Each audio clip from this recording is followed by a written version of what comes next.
projet. Mais ce matin, je voulais qu'on puisse regarder ensemble, alors que je faisais le point, le bilan de mon année en 2021, de tout ce que j'avais décidé. Puis on ne va pas refaire le sketch de, comme tous les ans, les pasteurs nous parlent des résolutions qui n'ont pas été tenues. Vrai, moi je l'ai fait une paire d'années là. Cette année, je vais vous épargner ça. Mais alors je regardais dans le rétroviseur de l'année, je constatais que l'année s'achève. Puis dans toute cette année, il y a tout ce qu'on a accompli. Et Dieu sait que l'Église a accompli des choses, que vous avez accompli des choses. Et je suis vraiment reconnaissant de ce que Dieu vous a placé à nos côtés, de ce que vous servez, de ce que vous avez œuvré tout au long de cette année dans l'Église, dans les actions sociales, dans les bénévolats, dans tous ces domaines qui malheureusement grandissent. Il y a des besoins de plus en plus grands, de plus en plus forts, et nous avons besoin de plus en plus de vous.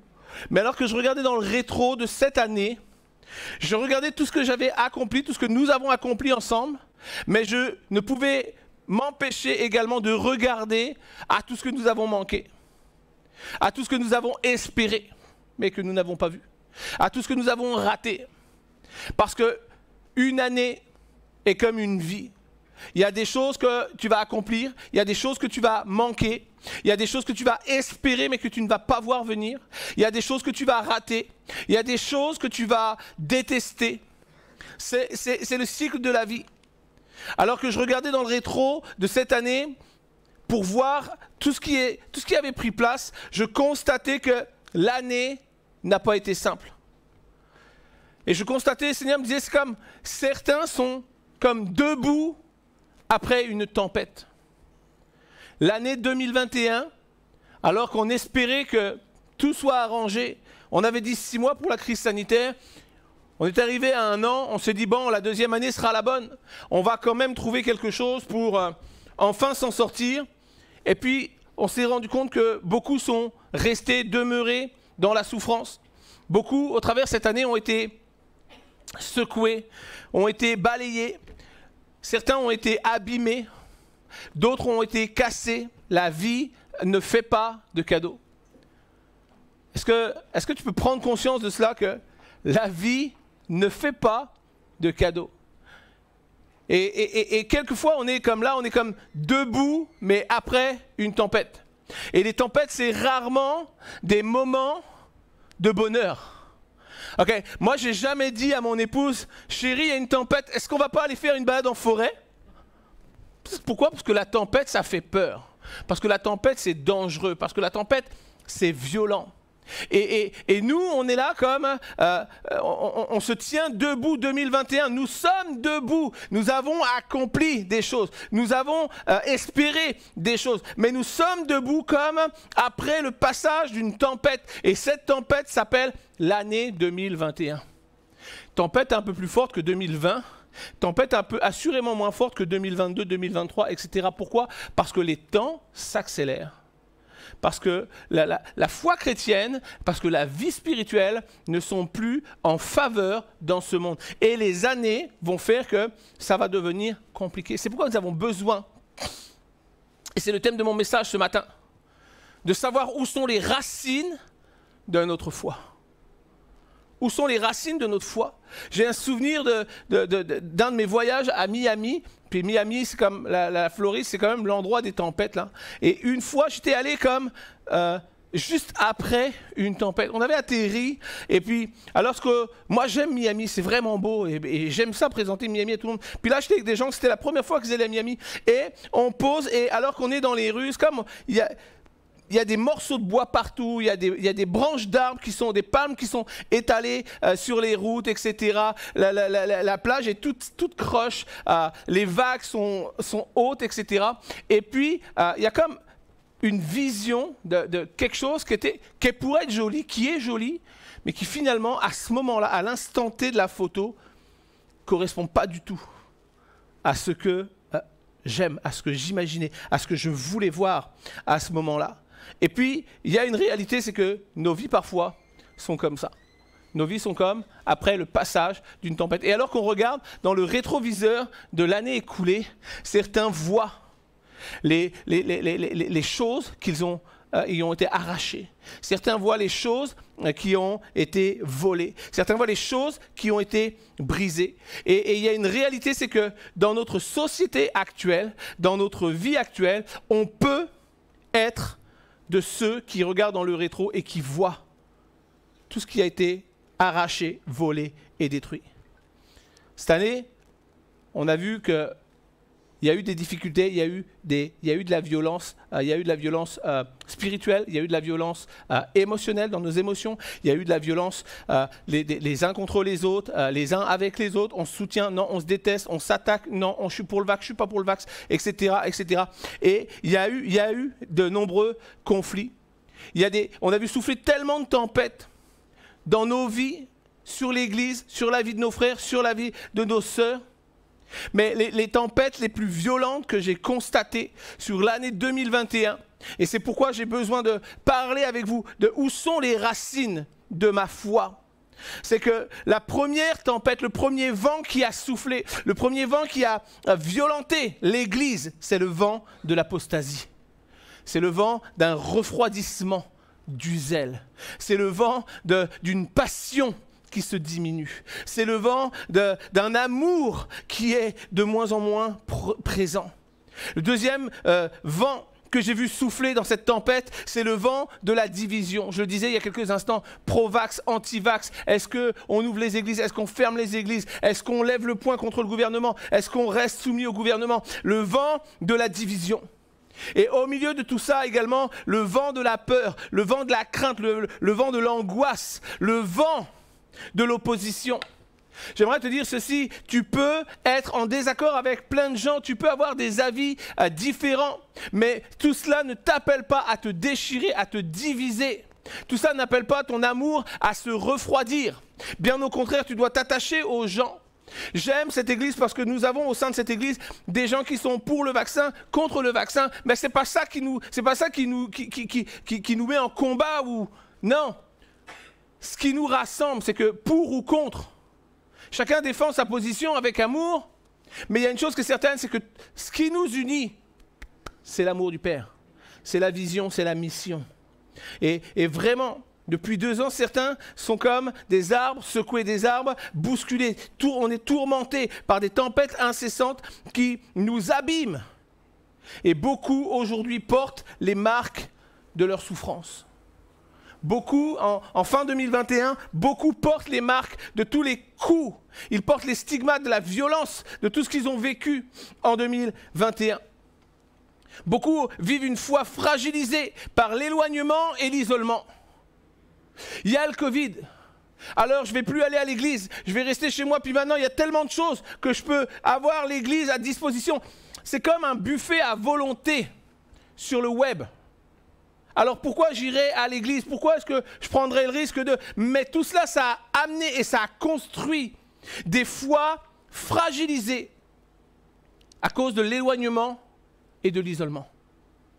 Dieu ne t'a pas créé, Dieu ne nous a pas créés pour que nous vivions notre foi seuls, pour que nous vivions notre foi chacun chez soi. Certains portent les stigmates d'une force diminuée par le manque de pratique des disciplines spirituelles.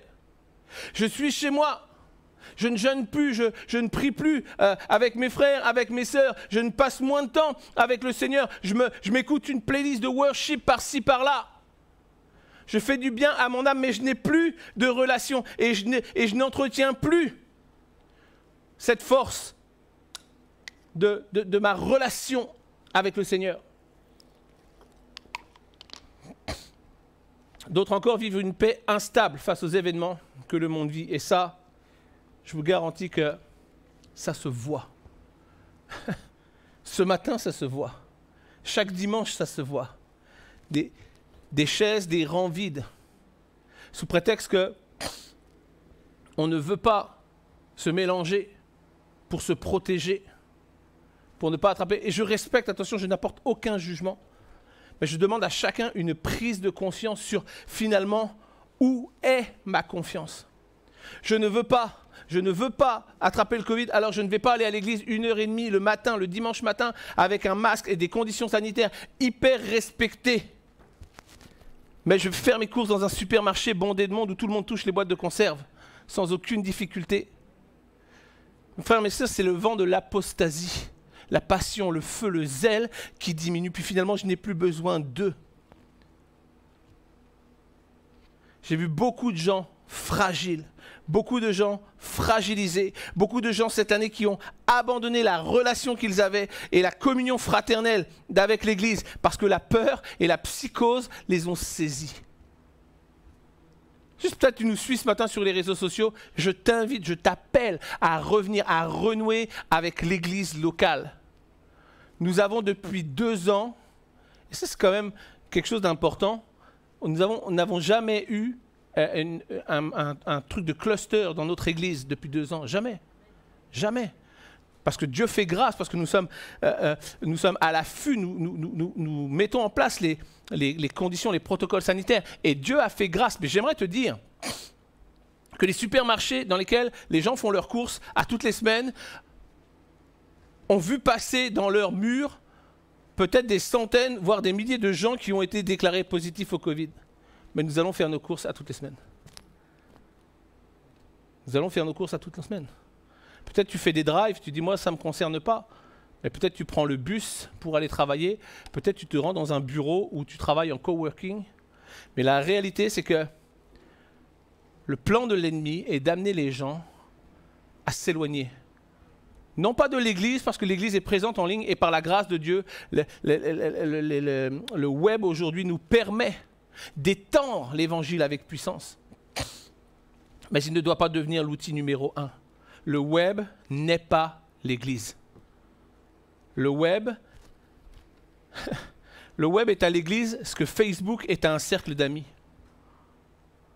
Tu as l'impression d'eux, mais ça n'existe pas. J'ai 1500 amis sur Facebook, à peu près je crois, 1500 ou 2000 amis sur Facebook. Je n'ai pas mangé avec plus de 1450 d'entre eux. C'est une réalité. L'Église en ligne est importante et utile, mais elle n'est pas l'Église. Je constate qu'aujourd'hui, fort d'abandonner les assemblées en 2021, des couples vont mal à cause de la pression et de l'enfermement physique et spirituel. Mais grâce à Dieu, nous avons vu dans le rétroviseur de 2021, nous avons vu et nous avons constaté des âmes venir à Dieu à chaque semaine, des personnes nouvelles dans l'église Vivre Libre. Alors, au moment, la période la moins propice pour venir dans une église, les gens sont venus. Nous avons vu des gens donner leur vie au Seigneur. Nous avons vu des baptêmes être établis. Alors merci au Seigneur pour ce qui prend place. Encore une fois, mon message de clôture de l'année n'est pas un message de jugement, c'est un message d'encouragement. D'encouragement parce que j'ai vu tout au long de l'année des chrétiens aller, venir, revenir, repartir. Je constate que la croissance de l'œuvre devient un défi compliqué, de plus en plus compliqué. Je constate que le diable est à l'œuvre. Je constate que les paroles de Christ sont réelles et prennent toute leur importance. En ce moment, lorsque Jésus déclare en Matthieu 24, 12, « L'amour d'un plus grand nombre refroidira. » Franchement, de vous à moi, je ne pensais pas qu'une pandémie amènerait une foule de chrétiens à rester chez eux. J'y croyais pas. Mais je le vois, je le constate. Je constate surtout qu'aujourd'hui, tout ce que la parole de Dieu annonce est là. Jésus dira ceci également en Luc 18, verset 8. Il dira « Trouverai-je encore la foi ?» Ce n'est pas le bon verset, les amis, mais ce n'est pas grave. « Trouverai-je encore la foi ?» Ça, c'est une parole de Jésus. Est-ce que je vais trouver encore la foi? Et moi, je voudrais ajouter ce matin, est-ce que Jésus, lorsque Jésus va revenir, est-ce que Jésus trouvera encore l'Église? Le monde a besoin de l'Église. Le monde a besoin de l'Église. Le monde a besoin d'une Église enracinée. Le monde a besoin d'une Église qui trouve ses racines dans une terre où l'Esprit de Dieu est à l'œuvre. Savez-vous ce qu'est l'anémomorphose? Je le kiffe ce mot. Savez-vous ce qu'est l'anémomorphose? L'anémomorphose, c'est le résultat produit par des tempêtes qui battent les arbres sans relâche et sans répit. À tel point que ces arbres n'ont pas d'autre possibilité que de prendre une forme complètement différente de ce qu'ils sont censés être. L'image dans mon dos, les racines de ma foi présentent deux arbres qui sont victimes d'anémomorphose. Et on peut voir, juste en les regardant, on peut voir combien ça a dû être violent et permanent pour les amener à prendre une forme qui n'est pas la forme qu'ils devraient avoir. L'anémomorphose, ça te déforme, ça te rend méconnaissable, ça t'abîme parfois. Et trop de chrétiens souffrent en ce moment d'anémomorphose. Trop de chrétiens n'ont plus de forme, sans mauvais jeu de mots. Trop de chrétiens ont une vision déformée. Trop de chrétiens ont été abîmés. Trop de chrétiens sont méconnaissables. Et peut-être ce matin, tu es là et tu réalises que tu es victime d'anémomorphose face aux tempêtes de la vie, face à tout ce que tu as vécu en 2021. Mais j'aimerais te dire ceci, Dieu veut te sortir de l'anémomorphose pour te faire vivre une métamorphose.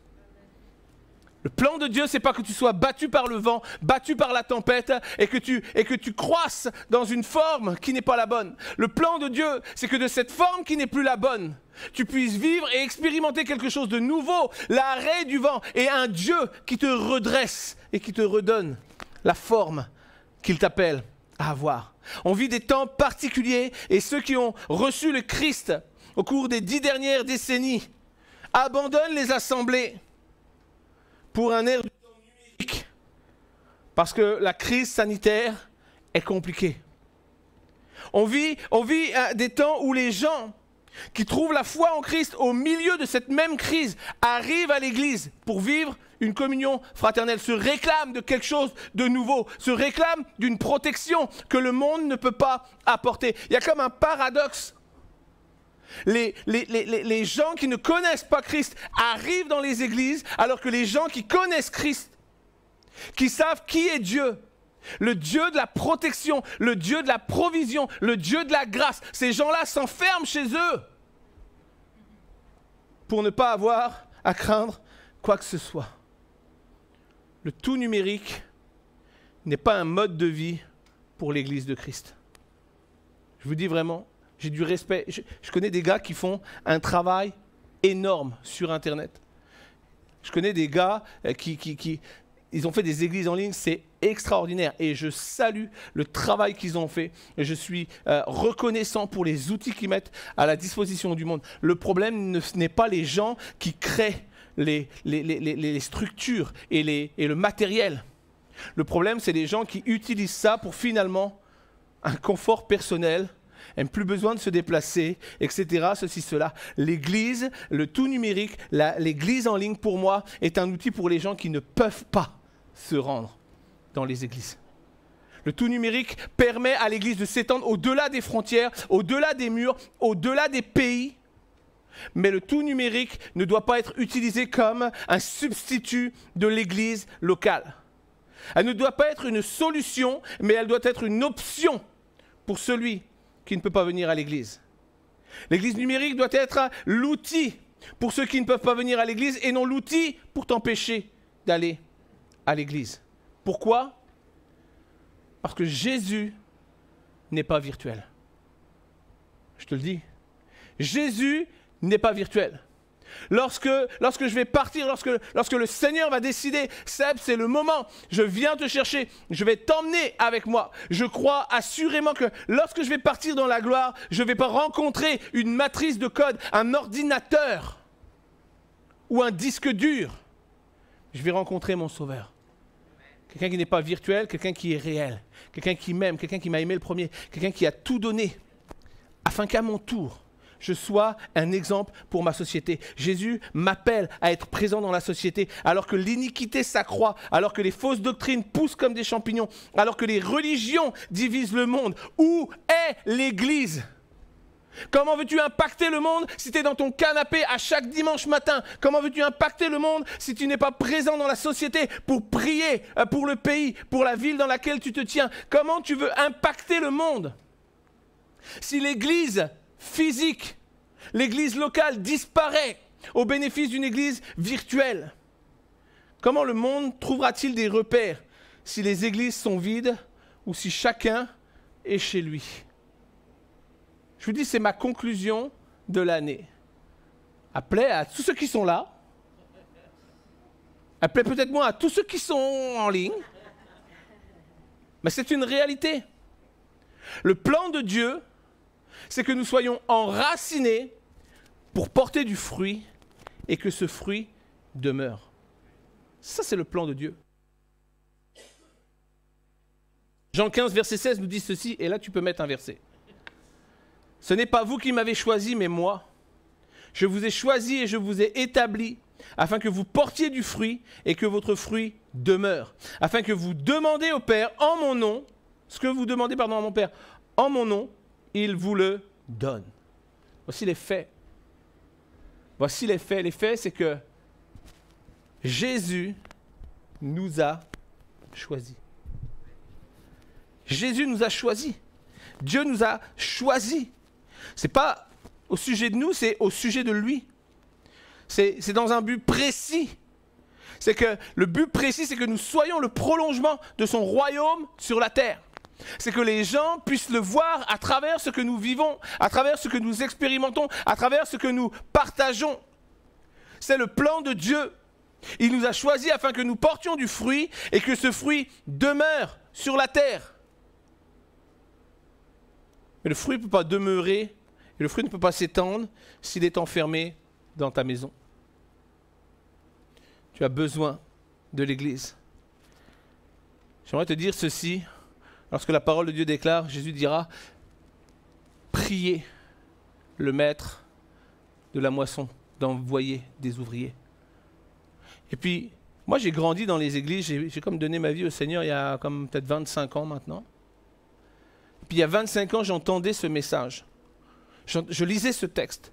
Priez le maître de la moisson d'envoyer des ouvriers. Et je posais la question, tu sais que moi j'étais dans une église là, c'était comme limite, on devait presque pousser les murs parce qu'il y avait tellement de gens qui voulaient venir à l'église qu'on devait comme pousser les murs pour pouvoir accueillir tout le monde. Et je ne comprenais pas cette parole. Mais aujourd'hui, comme 25 ans après, je prends conscience de ce que Jésus a dit. Priez le maître. Pourquoi? Parce que peut-être à un moment donné, il y a eu foule d'ouvriers, mais ce n'était pas le temps de la moisson. Puis aujourd'hui que la moisson est là, c'est là où beaucoup d'ouvriers ont été trompés, beaucoup d'ouvriers ont abandonné, beaucoup d'ouvriers ont laissé de côté, beaucoup d'ouvriers se sont repliés sur eux-mêmes. Et aujourd'hui, en 2021, j'aimerais que l'Église Vivre Libre puisse prier le maître de la moisson d'envoyer des ouvriers.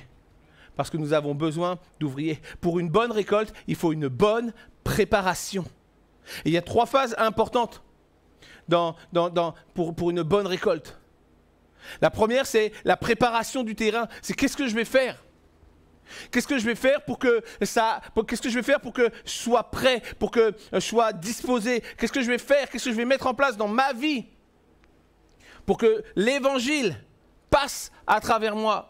Pour que mon travail soit bénéfique à l'œuvre de Christ. Le deuxième, c'est la plantation. La plantation, c'est qu'est-ce que je vais mettre alors que j'ai tout préparé, alors que j'ai désenroché, que j'ai retourné, que j'ai égrené.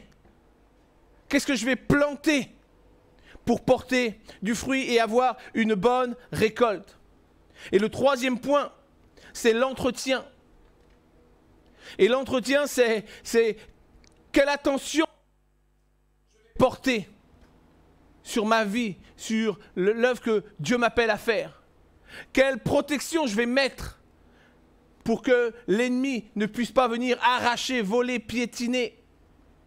C'est comment est-ce que je vais faire pour que chaque jour, ce qui brûle en moi puisse grandir, se fortifier, s'établir et devenir un arbre fort et robuste qui est ma vie spirituelle. Nous avons besoin de prendre conscience que pour une bonne récolte, il nous faut une bonne préparation. Il faut planter les bonnes choses dans nos vies et il faut surtout entretenir et garder et protéger ce que le Seigneur met en nous. Mon texte de ce matin, c'est Matthieu 13, versets 1 à 9. Ce texte nous dit, ce même jour, Jésus sortit de la maison et s'assit au bord de la mer. C'est un texte qu'on connaît tous, on l'a tellement lu, tellement étudié. Une grande foule s'étant assemblée auprès de lui, il monta dans une barque et il s'assit. Toute la foule se tenait sur le rivage. Il leur parla en parabole sur beaucoup de choses et il dit ceci. Il dit, un semeur sortit pour semer. Comme il semait, une partie de la semence tomba le long du chemin. Les oiseaux vinrent et la mangèrent. Une autre partie tomba dans les endroits pierreux où il n'avait pas beaucoup de terre. Elle leva aussitôt parce qu'elle ne trouva pas de sol profond, mais quand le soleil parut, elle fut brûlée et elle sécha faute de racines. Les racines. Une autre partie tomba dans les épines montèrent et l'étouffèrent. Une partie tomba dans la bonne terre, elle donna du fruit, un grain 100, un autre 60, un autre 30, que celui qui a des oreilles pour entendre, entende. Nous avons besoin de racines. Nous avons besoin de racines. Et pourquoi est-ce que beaucoup abandonnent, beaucoup échouent? Pourquoi est-ce que beaucoup ne prennent plus, ont perdu la conscience de l'importance de l'église locale, physique? Parce que les racines ne sont pas présentes. Je veux que mes racines ne soient pas enracinées et tenues dans une religion, mais dans la présence de Dieu qui m'appelle à venir, qui m'appelle à témoigner, qui m'appelle à être présent à chaque jour. Nous avons besoin de racines et nous avons besoin des autres. Voici pourquoi l'église locale est importante. Voici pourquoi tu ne peux pas vivre ta foi tout seul chez toi. Nous avons besoin des racines premièrement, mais nous avons besoin des autres. Et je ne veux pas croire que quelqu'un puisse recevoir de Dieu qu'il est appelé à vivre l'église chez lui tout seul, dans sa maison. Ça n'existe pas. Ça n'existe pas. Tu as besoin de racines pour être bien en terre, pour être bien dans le sol, dans l'emplacement où le Seigneur t'a placé. Mais tu as besoin des autres pour que ta croissance soit parfaite et que tu sois stable dans ta foi. J'aimerais vous parler rapidement des arbres. Vous savez, quand on voit les arbres, des fois on regarde des chênes centenaires. Ils sont majestueux, ils sont énormes, ils sont grands. Et à côté de ça, dans certaines forêts, on voit ces arbres et on se dit, mais waouh, comment est-ce que ça peut tenir? Pareil, mastodonte, comme ça s'élève dans les airs. À combien est-ce qu'il est ancré dans le sol? Puis j'aimerais te dire ceci, la plupart des arbres et les chênes en font partie, ils ont des racines qui ne dépassent pas 1,50 m de profondeur. Surprenant, hein? 1,50 m de profondeur. Et pour beaucoup, la plupart des racines, c'est même entre 50 cm et 1 mètre. Et en quoi est-ce que leur force réside? C'est que ce qu'ils n'ont pas en profondeur, ils vont le chercher en largeur. Et ils étendent leurs racines. Et j'aimerais te donner rapidement un exemple, si ça vient en tête. Est-ce que Fanny, Christelle et Jeff, vous pouvez juste venir avec moi sur la scène un instant? Je voudrais vous montrer c'est quoi réellement, pourquoi est-ce qu'on a besoin des autres dans l'église? Parce que Dieu nous appelle à être semblables à ces arbres. Un arbre seul, un arbre isolé, ne pourra jamais s'élever en stature et être protégé du vent s'il n'est pas entouré. Parce que la force des arbres, c'est que finalement, si je prends un arbre tout seul et que ses racines sont présentes, je vais pouvoir le chahuter et le secouer comme je le veux. Mais la force réside dans les arbres, la force réside que les racines s'étendent et vont chercher en latéral jusqu'à trouver un autre arbre et littéralement se greffer racine sur racine. Et à ce moment-là, il devient beaucoup plus compliqué de tirer un arbre. Merci. Parce que finalement, sa force n'est plus la seule force, mais elle est la force d'un ensemble. Et voici ce que Dieu nous appelle à être. Dieu nous appelle à être des chrétiens enracinés, non pas enracinés seuls à ma maison, dans mon canapé, mais à être enraciné dans l'église locale avec les frères, avec les sœurs, qui fait que lorsque la difficulté va venir, lorsque la difficulté va frapper, on sera là, on est ensemble. On ne laissera pas l'ennemi t'attaquer, on ne laissera pas l'ennemi toucher ta foi, on ne laissera pas l'ennemi toucher ton moral. Alors que ce matin, on était en haut, en équipe, on priait avant le début de ce culte, et un de nos collaborateurs passe par un moment difficile. On a dit, on est là, on ne te lâche pas, on t'a entouré, on va prier avec toi parce qu'on sait que tu as besoin. Ça, c'est l'église que Dieu aime. Beaucoup de gens voient leur foi mourir parce qu'ils sont isolés, parce qu'ils ont cru au mensonge de l'ennemi, alors que la force réside dans le déploiement latéral. Lorsque je vais aller chercher mes frères, mes sœurs, lorsque mes racines, les racines de ma foi vont s'entremêler, fusionner avec celles de mon frère et de ma sœur. Lorsque nous ne devenons pas deux arbres, mais nous devenons un seul arbre. Et c'est ça que nous sommes appelés à être. C'est le premier point que nous avons. Et nous devons ne pas penser l'Église en solitaire. Parce que Dieu n'appelle pas l'Église une personne. Dieu appelle l'Église l'ensemble des croyants, attachés les uns avec les autres. Il y a plusieurs terrains, le texte nous a dit, plusieurs terrains pour s'établir, plusieurs terrains pour planter. Mais j'aimerais te dire simplement que sur plusieurs terrains, un seul peut recevoir. Un seul peut te permettre de t'enraciner. Un seul peut te permettre de t'étendre. Un seul peut te permettre de te fortifier. Mais ce n'est pas parce qu'aujourd'hui, peut-être ta foi a été bâtie. La semence que tu as reçue, peut-être elle est tombée sur le chemin de pierre. Peut-être elle est tombée dans les épines. Peut-être est-ce qu'elle n'est pas tombée au bon endroit. Et peut-être aujourd'hui, tu vis, tu es en souffrance parce que tu dis, mais finalement, ce n'est pas ce que je voudrais vivre. J'aimerais te dire que ce n'est pas parce que tu n'as pas reçu dans la bonne terre que Dieu ne peut pas faire de toi quelqu'un qui va s'enraciner dans une bonne terre. Dieu peut changer l'environnement dans lequel tu es. Dieu peut transformer les pierres qui t'empêchent de t'épanouir en terre fertile. Parce que Dieu est le Dieu de l'impossible. Dieu n'a pas de limite. Dieu n'a pas de limite. Peut-être tu es sur le bord du chemin, une vie loin de Jésus. Peut-être tu es sur les endroits pierreux. C'est comme tu es un peu entre les deux. Tu aimes Dieu, mais pas complètement prêt à prendre toutes les bonnes décisions. Peut-être tu es là ce matin, mais tu sens dans ton cœur, il y a quelque chose qui veut se planter, il y a quelque chose qui est... Puis chaque fois que tu entends l'église, tu reçois. Mais c'est comme ça meurt rapidement.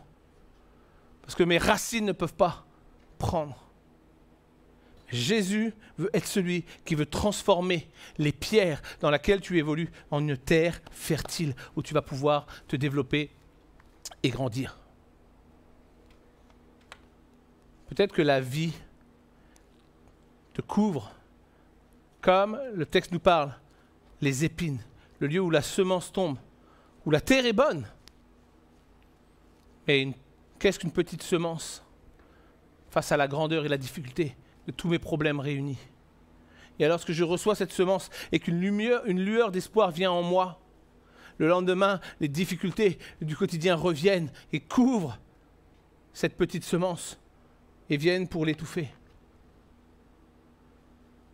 Ce n'est pas parce qu'en ce moment tu vis au milieu des épines, au milieu de la difficulté, au milieu de l'épreuve, que Dieu ne veut pas ôter de la terre dans laquelle tu te trouves toutes ces choses qui t'empêchent de grandir et de t'épanouir. Dieu t'appelle à entrer dans la bonne terre, mais Dieu est capable de changer ton contexte, ton quotidien, ton lieu, l'endroit où tu te trouves aujourd'hui pour en faire une bonne terre, une terre d'excellence. Ma question, alors que je termine l'année, c'est où est-ce que je suis ce matin? Où est-ce que je me situe? Jésus n'est pas venu pour des cœurs préparés. Et c'est ça que ce qui est fou, c'est qu'aujourd'hui, alors que l'amour des chrétiens comme refroidit, la peur, la crainte, l'angoisse les amène à déserter les églises. Et la réalité, c'est que face à ça, il y a des gens qui viennent et qui disent « Mais moi, je veux expérimenter l'église. Moi, je crois que Dieu peut faire quelque chose. » Et ces gens-là viennent. Et la réalité, C'est qu'on est aujourd'hui pas pire qu'à l'époque de Jésus. C'est que Jésus n'est pas venu pour des cœurs qui sont préparés, qui sont prêts à le recevoir. Les cœurs les mieux préparés de son temps, de son époque, sont ceux qui l'ont rejeté, qui l'ont méprisé. On ne croit pas en toi, on ne veut pas de toi. Allez. Ils ont même cherché à le faire mourir. Mais le plan de Christ, le plan parfait de Dieu, c'est de percer les vies, même les plus dures. Comme celui qui est représentatif de ce bord de chemin. Une vie pleine de pierres. Une vie qui n'a rien produit. Une vie qui peut-être ne produira jamais rien. Mais une vie qui peut produire aujourd'hui. Jésus n'est pas venu pour des cœurs préparés. Il est venu pour préparer ton cœur. Il est venu pour préparer ton cœur. Le plan de Christ, c'est que tu viennes à lui ou que tu reviennes à lui. Le plan de Christ, c'est que tu vives l'Église, que tu vives ta foi, non pas isolée, mais dans la communion fraternelle. Il vient pour changer tes pierres en terre. Rien ne lui est impossible. Il vient pour porter la vie et la croissance là où les épines veulent donner la mort. Dieu nous appelle à quitter le bord du chemin. C'est comme pour moi, là, je te dis vraiment, tous les gens qui vivent la foi en ligne à cause du Covid, c'est comme des gens qui ont quitté la bonne terre pour aller s'asseoir sur le bord du chemin en pierre. C'est dur ce que je dis, mais je le pense vraiment. Comme des gens qui ont finalement, alors qu'ils étaient au bon endroit, la bonne place, la bonne provision, les événements ont fait qu'une peur a surgi. Et ils ont déserté cette terre pour aller se poser sur le bord du chemin. Et Dieu ne veut pas que tu sois sur le bord du chemin. Dieu ne veut pas. Dieu t'appelle à revenir dans la bonne terre. Dieu t'appelle à quitter l'endroit où tu te trouves pour revenir à lui. C'est le plan parfait de Dieu pour l'Église que tu es. Dieu veut que tu progresses pour regagner la bonne terre. Alors que l'année se termine et que 2022 va s'ouvrir à nouveau. J'avais préparé 2 livres parce que finalement, la fin de l'année 2021, c'est comme un livre qui se tourne, dans lequel finalement je sais tout ce que j'ai eu, tout ce que j'ai vécu, tout ce que j'ai expérimenté. Mais c'est également, face à cela, un nouveau livre qui va s'ouvrir, dans lequel on va démarrer une nouvelle histoire. Et je prie pour que 2022 soit le démarrage d'une histoire qui va te conduire à réexpérimenter la grâce de Dieu, la protection de Dieu et la confiance en Dieu. Parce que vivre l'Église à la maison à cause du Covid, et encore une fois, c'est 0 accusation. Je prie à chaque jour pour les gens qui sont en proie à la peur à cause du Covid. Le Covid, c'est quelque chose de sérieux, je vous dis vraiment. Et aujourd'hui, les gens peuvent dire ce qu'ils veulent. Le Covid, c'est quelque chose de sérieux. Mais je crois que celui qui se confie en Dieu n'a rien à craindre. Nous ne sommes pas une assemblée où on fait n'importe quoi ici, vous le savez depuis 2 ans. Tout est respecté, les protocoles sont mis encore. La semaine dernière, nous avons arrêté les petits verres de sortie de culte parce qu'il y a comme un nouveau pic et nous ne voulons pas jouer avec ça. Mais si j'ai confiance en Dieu, je ne peux pas avoir peur du virus du Covid. C'est quoi?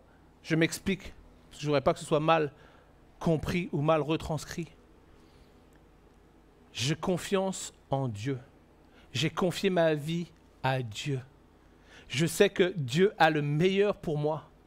Je marche selon ce que Dieu m'appelle à faire. Je ne cours pas dans les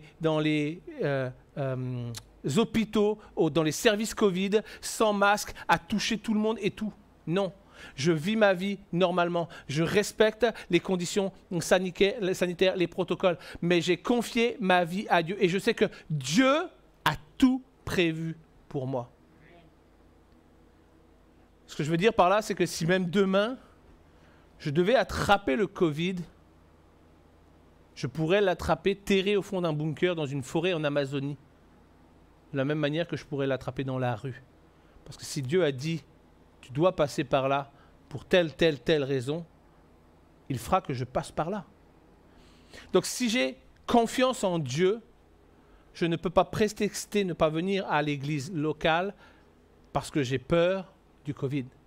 Ma confiance en Dieu m'assure que tout est conduit par lui. Dieu veut que nous progressions pour regagner la bonne terre. Une terre dans laquelle sa parole va s'enraciner en toi, en moi, pour nous permettre de porter du fruit en abondance. Je crois dans la puissance de Dieu qui transforme les pierres en terre et les épines en fleurs. Dieu veut te voir avancer pour gagner cette terre dans laquelle tu vas t'épanouir et dans laquelle tes racines vont pouvoir croître et grandir. Tout est prêt.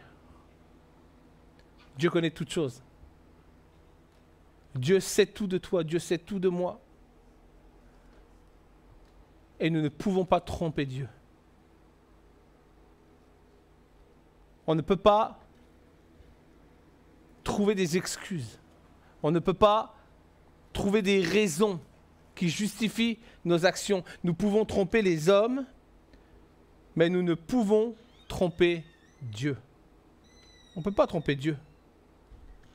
Alors aujourd'hui, ce matin, en ce dernier dimanche de 2021, pendant que j'appelle les musiciens à venir juste pour conclure, je voudrais qu'on puisse ensemble regarder à la réalité de ce qui nous empêche de nous tenir dans la présence de Dieu, dans la maison de Dieu. Je voudrais qu'on puisse être sincère un instant avec nous-mêmes et venir sur finalement, qu'est-ce qui m'empêche de venir dans la présence de Dieu? Qu'est-ce qui m'empêche de venir dans la maison de Dieu? Qu'est-ce qui m'empêche de grandir à nouveau?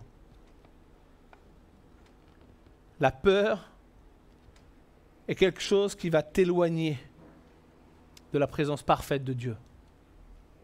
La confiance va t'amener à voir sa main agir. Nous devons refuser de vivre dans la peur et réclamer, Seigneur, change mes pierres en terre. Je veux m'épanouir, je veux grandir, je veux porter du fruit, je veux être un arbre dont les feuillages vont couvrir celui qui aura besoin. Tu ne trouveras jamais Jésus dans la peur parce que Jésus t'appelle dans la confiance.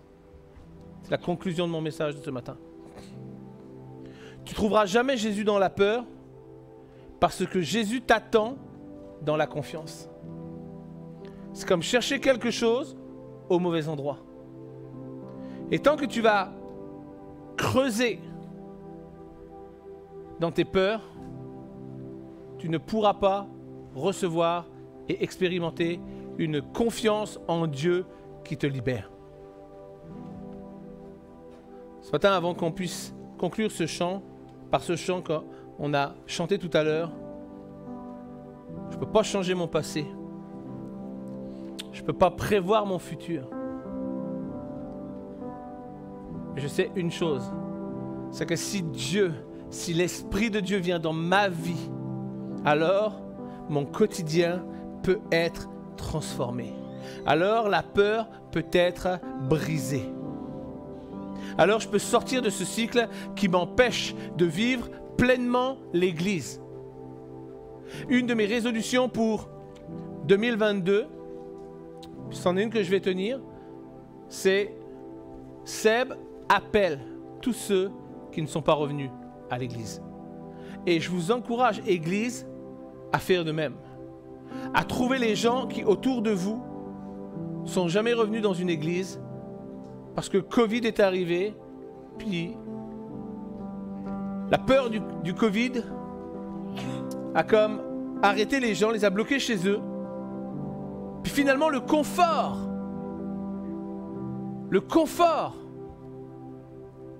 les a bloqués chez eux. Et aujourd'hui, quand tu demandes aux gens pourquoi tu ne viens plus à l'église, souvent c'est parce qu'il y a le Covid. J'aimerais qu'ensemble on puisse gratter un peu, sincèrement, honnêtement. Je parle à tous ceux qui peut-être sont sur les réseaux ce matin. Grattons ensemble, honnêtement, et voyons la réalité des faits. Le Covid a été l'élément qui nous a bloqués à la maison, ça c'est vrai. Mais nous en sommes tous revenus et nous sommes tous présents aujourd'hui. Mais la réalité c'est que le confort de l'église à la maison, c'est tellement agréable de ne plus avoir à témoigner, de ne plus avoir à être vrai devant les gens.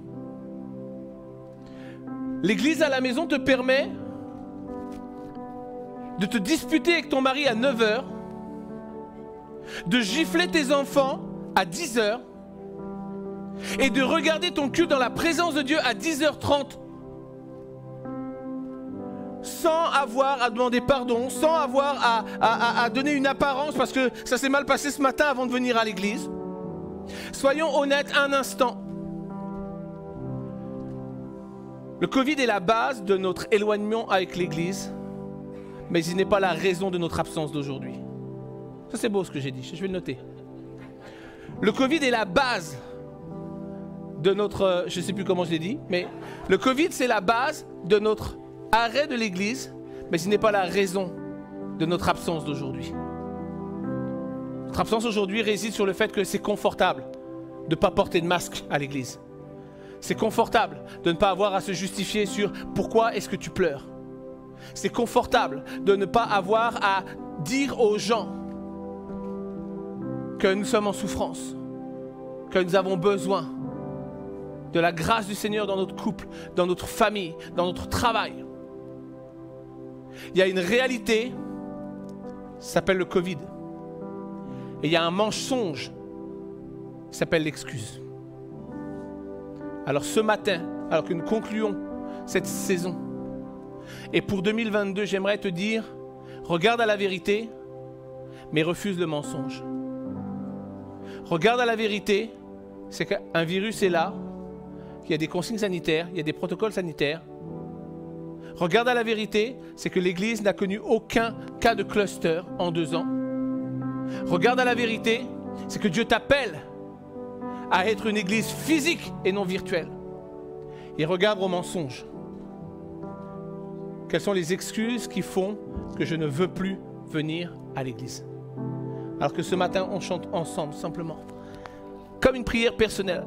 C'est même pas le pasteur qui vous parle, qui vous dit ceci, qui vous dit cela. C'est juste une prière personnelle que chacun d'entre nous, nous allons pouvoir effectuer. Dans nos cœurs, ici à l'église, chez toi à la maison. Seigneur, je ne peux rien faire. Je ne peux pas changer mon passé, je ne peux pas préparer mon avenir. Mais mon présent aujourd'hui, alors que Pasteur Seb a déclaré, il y a une vérité mais il y a un mensonge. Est-ce que finalement, le mensonge m'empêche de venir à l'église? Si c'est le cas, j'ai besoin, Seigneur, donne-moi de surmonter, d'affronter et de revenir à l'église pour être un témoin. Et puis si la vérité c'est que j'ai vraiment peur de ce Covid, Seigneur, touche mon cœur afin que la peur laisse place à la confiance. Tu ne trouveras jamais Jésus dans la peur parce qu'il t'attend dans la confiance. On chante ensemble ce matin.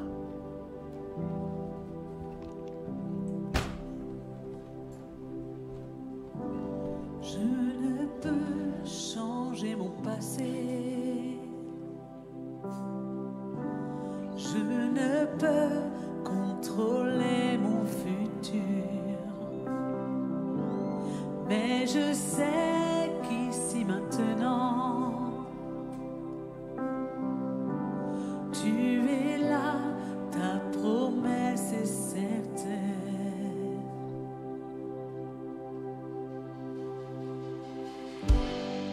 Je ne peux rien sans ta présence.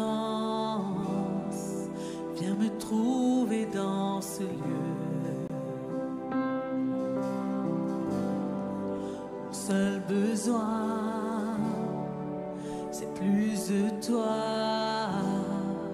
Viens me trouver dans ce lieu.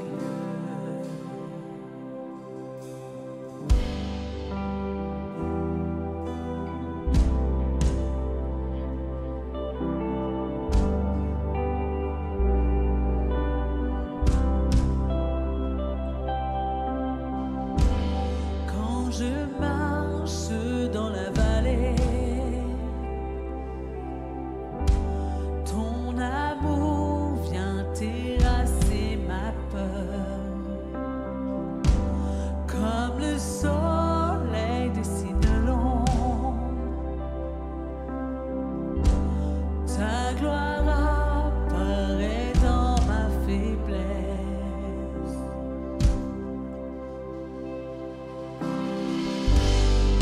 Je ne peux rien sans ta présence. Viens me trouver dans ce lieu. Mon seul besoin, c'est plus de toi. Viens me trouver dans ce lieu.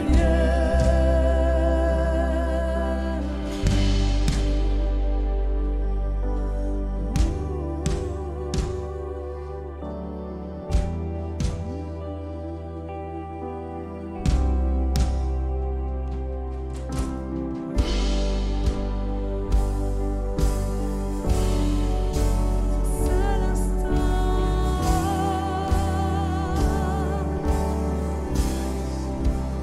pas un seul instant, tu ne m'as laissé.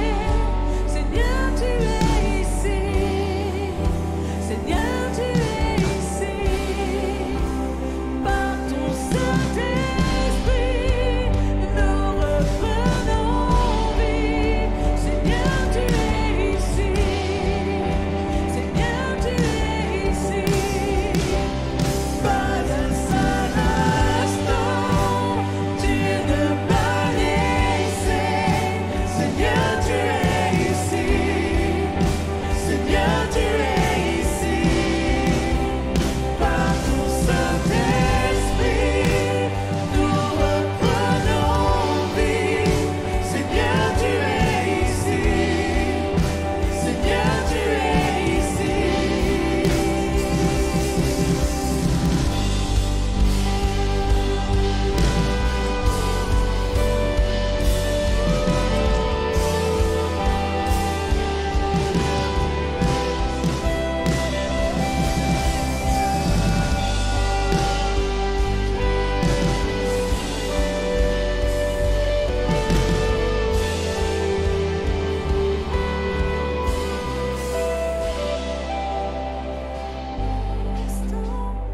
Tu ne m'as laissé. Seigneur, tu es ici. Seigneur, tu es ici. Par ton Saint-Esprit,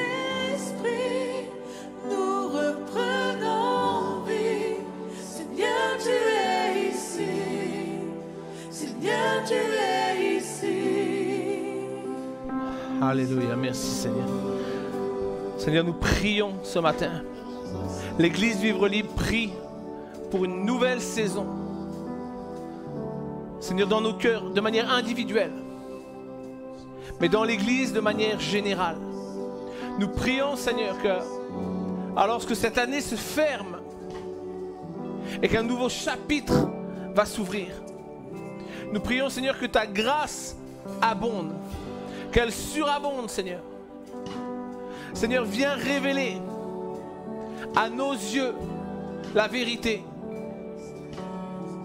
Seigneur, que nous soyons devant toi, sans filtre, sans excuse, mais avec des cœurs sincères, honnêtes.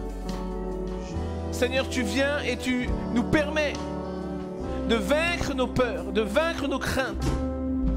Seigneur, l'Église est là ce matin et chacun en ligne élève sa voix pour dire, Seigneur, vraiment, que ta grâce surabonde sur ma vie, sur l'Église, sur la ville de Saint-Léger-du-Bourdonny, sur l'agglo de Rouen, sur notre pays. Seigneur, nous appelons des ouvriers pour la moisson.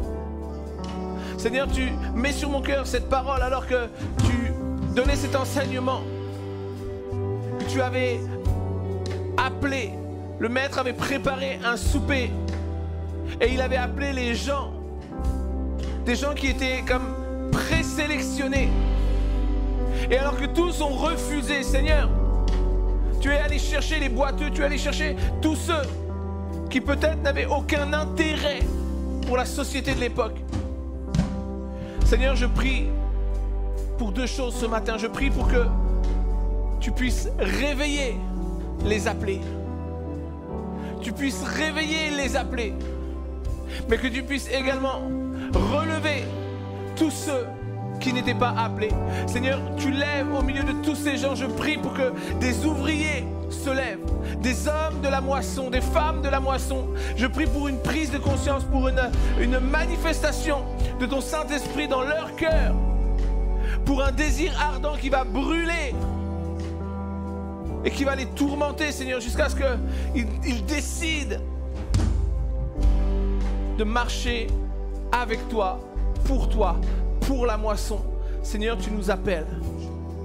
Seigneur, je veux personnellement ce matin répondre présent. Je prie pour qu'un grand nombre, Seigneur, puisse ce matin répondre présent. Je prie pour qu'un grand nombre ait ce désir de te servir. Je prie pour qu'un grand nombre ait le désir de voir des générations, des vies transformées, des familles restaurées, des gens sauvés, des gens libérés, des malades guéris, des boiteuses sautées, des aveugles voir, des sourds entendre. Seigneur, je prie, Papa, alors que la moisson est grande, élève des ouvriers pour cette moisson. Élève, Seigneur, des ouvriers.